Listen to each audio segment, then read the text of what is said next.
Hello மச்சான், போகலாமா சுத்த? போகலாம். இப்போ எதில் போக போகிறோம்ண்ணா? ட்ரெயினில் தான் போக போகிறோம். ஃபஸ்ட்டு ரயில்வே ஸ்டேஷன் போயிடலாம். ரொம்ப குரல் எப்படியோ ரயில்வே ஸ்டேஷன் வந்துட்டோம். ரயில்வே ஸ்டேஷன் வந்தால் பத்தாதாம்மா, இங்கே டிக்கெட்டும் வாங்கணும்மா. சரி போய் டிக்கெட்டு வாங்கிடும்.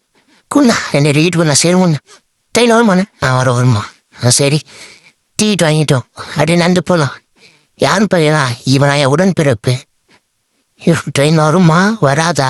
இல்லை நான் வர ஊருக்கு போனேண்ணா சீரவானா? அப்பா எப்படி வந்துச்சு? வேணா சீரோண்ணா இடம் வேணா உள்ள சொன்னா ஏறி பார்த்து இப்படியே உள்ள ஏறிட்டோம். இப்போ இடத்த பிடிவினா இடத்த பிடிக்க அம்மா இடத்த பிடிச்சிட்டோம். இங்கே நிறைய விடாரு எவன் வந்தாலும் இடம் விட விடாது. நான் இவ்வளோ நல்லா உட்காந்துட்டேன். என் தம்பி பாருங்க ஃபுட்பால் தாண்டிக்கிறாங்க. ஃபுட்பால் ரெடி அம்மாட்ட சொல்கிறேன். ஏறி அவன் பிடிச்சி எப்படி உட்கார வச்சிட்டோம். கோவம்மா அவரை உட்கார வச்சிங்களா? எவ்வளோ வாந்தம்மா ஊருக்கு. ஓகே மச்சான், வீடியோ பிடிச்சி லைக் பண்ணுங்க. மறக்காம சும்மா இருந்தா ஃபாலோ பண்ணிட்டு போங்க. ஓகே, நெக்ஸ்ட் வீடியோவில் பார்க்கலாம்.